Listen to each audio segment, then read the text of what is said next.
नमस्कार। ये महाभारत कथा पूरी तरह से वेद व्यास महाभारत के ऊपर आधारित है। यदि आप इसका निरंतर श्रवण करते रहना चाहते हैं तो इस चैनल को सब्सक्राइब जरूर कर लें और आगे आने वाली सभी पॉडकास्ट के नोटिफिकेशन के लिए बेल आइकन को भी ज़रूर से प्रेस कर दें। अब हम सुनेंगे विश्वामित्र के जन्म की कथा और उनके पुत्रों के नाम। युधिष्ठिर ने पूछा, पितामह, यदि तीनों वर्णों के मनुष्यों के लिए ब्राह्मणत्व प्राप्त करना कठिन है तो महात्मा विश्वामित्र क्षत्रिय होकर भी ब्राह्मण कैसे हो गए? मैं इस बात को यथार्थ रूप से सुनना चाहता हूँ। आप बताने की कृपा करें। भीष्म जी ने कहा, युधिष्ठिर, पूर्व काल में विश्वामित्र जी क्षत्रिय होकर भी जिस प्रकार ब्राह्मण तथा ब्रह्मर्षि हुए उस प्रसंग को तुम यथार्थ रूप से सुनो। भरतवंश में एक अजमिन नामक राजा हुए थे। उनके पुत्र महाराज जैनु थे, जिन्होंने गंगा जी को अपनी पुत्री बनाया था। जैनु का पुत्र सिंधु द्वीप और सिंधु द्वीप का पुत्र बलाकाश्व था। उससे वल्लभ का जन्म हुआ, जो साक्षात द्वितीय धर्म के समान था। उसके इंद्र के समान कांतिमान एक पुत्र हुआ, जिसका नाम था कुशिक। कुशिक के पुत्र महाराज गाधी हुए। उनके कोई पुत्र नहीं था, इसलिए वे संतान की इच्छा से वन में रहकर यज्ञ अनुष्ठान करने लगे। वहाँ यज्ञ से उन्हें एक कन्या प्राप्त हुई, जो इस पृथ्वी पर अनुपम सुंदरी थी। उस समय च्यवन के पुत्र विख्यात तपस्वी ऋचिक मुनि ने राजा से उस कन्या के लिए याचना की। तब राजा गाधी ने कहा, भृगुनंदन, आप मुझे शुल्क रूप में 1000 ऐसे घोड़े ला दीजिए जो चंद्रमा के समान कांतिमान और वायु के समान वेगवान हो तथा जिनके कान श्याम रंग के हों। ये सुनकर च्यवन पुत्र ऋचिक मुनि ने जल के स्वामी अदिति नंदन वरुण के पास जाकर कहा, देवश्रेष्ठ, मैं आपसे श्याम रंग के एक कान वाले, चंद्रमा के समान कांतिमान तथा वायु के समान वेगवान 1000 घोड़ों की भिक्षा मांगता हूँ। वरुण ने कहा, उचित है, आपकी जहाँ इच्छा होगी वहीं पर इस प्रकार के घोड़े प्रकट हो जाएंगे। तत्पश्चात ऋचिक ने एक स्थान पर आकर घोड़ों के लिए चिंतन किया। उनके चिंतन करते ही चंद्रमा के समान कांतिमान 1000 तेजस्वी घोड़े गंगा के जल से प्रकट हो गए। गंगा का वो उत्तम तट कन्नौज के पास है। वो स्थान आज भी लोगों में अश्वतीर्थ के नाम से प्रसिद्ध है। तदंतर ऋचिक ने प्रसन्न होकर वे घोड़े राजा गाधी को कन्या के शुल्क रूप में अर्पण कर दिए। ये देखकर राजा को बड़ा आश्चर्य हुआ और उन्होंने श्राप के भय से अपनी कन्या को वस्त्र और आभूषणों से अलंकृत करके उसका ऋचिक मुनि के साथ विवाह कर दिया। ब्रह्मर्षि ने उस कन्या का विधिवत पाणी ग्रहण किया तथा वो कन्या भी उन्हें पति रूप में प्राप्त करके बहुत प्रसन्न हुई। सत्यवती के बर्ताव से ऋचिक मुनि को बड़ा संतोष हुआ और उन्होंने उसे वरदान देने की इच्छा प्रकट की। राजकन्या ने वो सारा समाचार अपनी माता से कहा। यह सुनकर उसकी माता बोली, पुत्री, तुम्हारे पति को मुझ पर भी कृपा करनी चाहिए। उनसे कहो वे मुझे भी पुत्र प्रदान करें, क्योंकि उनकी तपस्या बहुत बड़ी है। वे सब कुछ करने में समर्थ हैं। माता की आज्ञा प्राप्त करके सत्यवती तुरंत पति के पास गई और उसकी कही हुई बात उसने जाकर निवेदन कर दी। उसकी माता का अभिप्राय जानकर ऋचिक ने सत्यवती से कहा, प्रिय, मेरी कृपा से तुम्हारी माता को भी शीघ्र ही एक गुणवान पुत्र की प्राप्ति होगी। तुम्हारा प्रेम पूर्ण अनुरोध निष्फल नहीं जाएगा। तुम्हारे गर्भ से भी एक गुणवान पुत्र उत्पन्न होगा, जिससे हमारी वंश परंपरा चलेगी। तुम्हारी माता ऋतु स्नान करने के पश्चात पीपल के वृक्ष का आलिंगन करे और तुम गूलर के वृक्ष का। इससे तुम दोनों को पुत्र की प्राप्ति होगी। तुम लोगों के लिए मैंने ये 2 मंत्र चरु तैयार किए हैं। इनमें से एक तो तुम खा लेना और दूसरी अपनी माता को खिला देना। ऐसा कहने से तुम दोनों को पुत्र होंगे। यह सुनकर सत्यवती को बड़ा हर्ष हुआ। उसने ऋचिक मुनि की कही हुई सारी बातें अपनी माता को सुना दी और उन दोनों चरुओं की भी चर्चा की। तब उसकी माता ने कहा, पुत्री, तुम्हारे स्वामी ने मंत्र से अभिमंत्रित करके जो चरु तुम्हारे लिए दिया है वो तो मुझे दे दो और तुम मेरा ले लो। इस प्रकार हम लोग वृक्षों में भी अदल बदल कर लें। मैं तुम्हारी माँ हूँ, यदि मेरी बात मानने योग्य समझो तो ऐसा ही करो। इस प्रकार बातचीत करके उन दोनों माँ बेटी ने ऐसा ही किया और उन दोनों के गर्भ रह गया। महर्षि ऋचिक ने जब गर्भवती सत्यवती की ओर दृष्टिपात किया तो उनके मन में बड़ा खेद हुआ और वे उससे कहने लगे, सुबह, जान पड़ता है तुम लोगों ने चरु और वृक्षों को बदलकर उनका उपयोग किया है। मैंने तुम्हारे चरु में संपूर्ण ब्रह्म तेज का सन्निवेश किया था और तुम्हारी माता के चरु में समस्त क्षत्रियोचित शक्ति की स्थापना की थी। मैंने ये सोचा था कि तुम्हारे गर्भ से त्रिभुवन में विख्यात गुणों वाला ब्राह्मण पुत्र उत्पन्न होगा और तुम्हारी माँ एक विशिष्ट क्षत्रिय को जन्म देगी, किंतु तुम लोगों की अदला बदली के कारण तुम्हारी माता के गर्भ से तो उत्तम ब्राह्मण उत्पन्न होगा और तुम कठोर कर्म करने वाले क्षत्रियों को जन्म दोगी। माता के स्नेह में पड़कर तुमने ये कार्य अच्छा नहीं किया।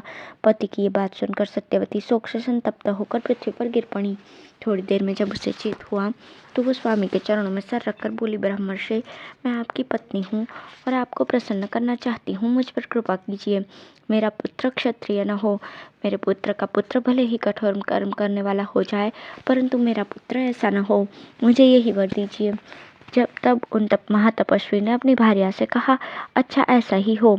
तदंतर सत्यवती ने जमदग्नि नामक पुत्र उत्पन्न किया और राजा गाधी की यशस्विनी पत्नी ने रुचिक मुनि की कृपा से ब्रह्मवादी विश्वामित्र को जन्म दिया। इसी से महातपस्वी विश्वामित्र ब्राह्मणत्व को प्राप्त हुए और क्षत्रिय होकर भी उन्होंने ब्राह्मण वंश की परंपरा चलाई। उनके पुत्र बड़े तपस्वी, ब्रह्मवेत्ता, ब्राह्मण वंश को बढ़ाने वाले और गोत्र के प्रवर्तक थे।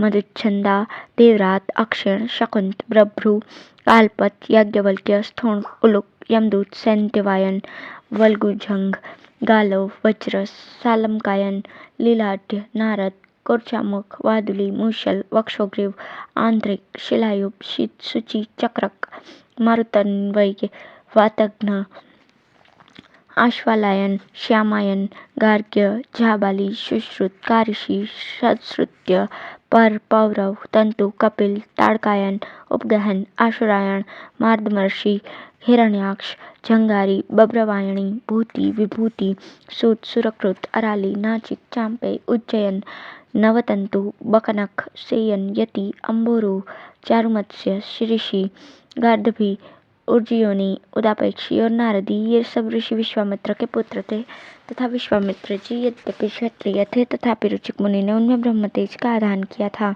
युधिष्ठिर, इस प्रकार मैंने तुमसे सोम, सूर्य और अग्नि के समान तेजस्वी विश्वामित्र जी के जन्म की कथा यथार्थ रूप में बतलाई है। अब है स्वामी भक्त एवं दयालु पुरुष की श्रेष्ठता बतलाते हुए इंद्र और तोते के संवाद का उल्लेख। युधिष्ठिर ने कहा, पितामह, अब मैं दयालु और भक्त पुरुषों के गुणों का वर्णन सुनना चाहता हूँ, कृपा करके बताइए।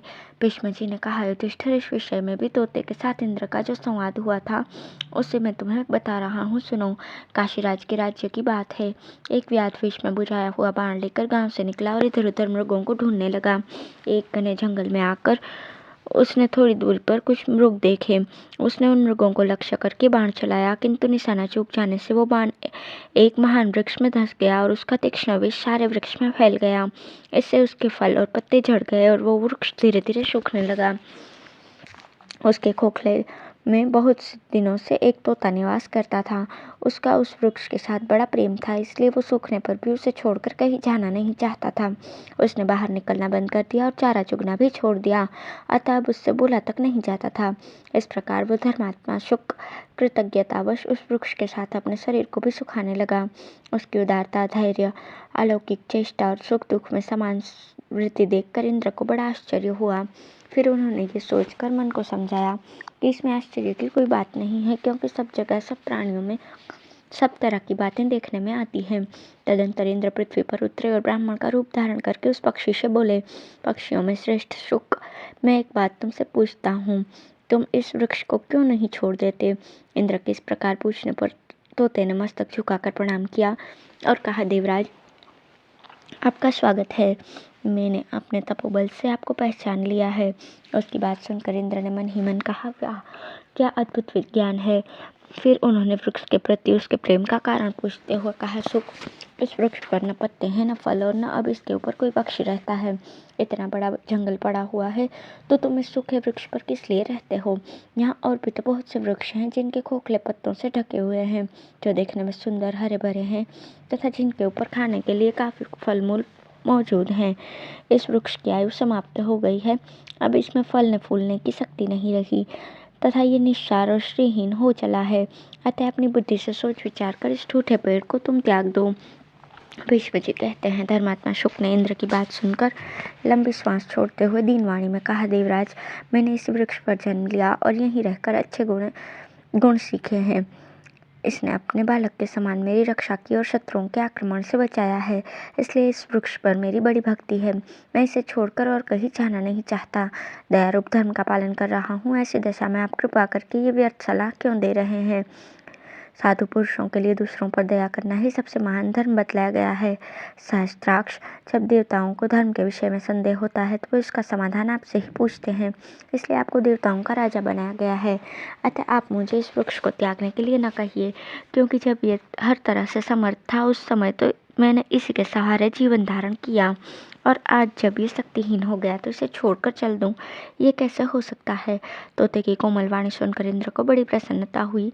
उन्होंने उसकी दयालुता से संतुष्ट होकर कहा, तुम मुझसे कोई वर मांगो। तब शुक ने कहा, ये वृक्ष पहले की तरह हरा भरा हो जाए। उसकी भक्ति और शील स्वभाव देखकर इंद्र को भी प्रसन्नता हुई। उन्होंने तुरंत ही अमृत की वर्षा करके उस वृक्ष को सींच दिया। फिर तो उसमें नए नए पत्ते, फल और मनोहर शाखाएं निकल आईं। तोते की सुदृढ़ भक्ति के कारण वो वृक्ष पूर्ववत श्रेय संपन्न हो गया, और वो शुक भी आयु समाप्त होने पर अपने दयापूर्ण बर्ताव के कारण इंद्रलोक को प्राप्त हुआ। राजन, जैसे सुख का सहवास पाकर वृक्ष को अपनी खोई हुई शक्ति प्राप्त हो गई, उसी प्रकार अपने में भक्ति रखने वाले पुरुष का सहारा प्राप्त करके प्रत्येक मनुष्य अपनी संपूर्ण कामनाएं सिद्ध कर लेता है। धन्यवाद।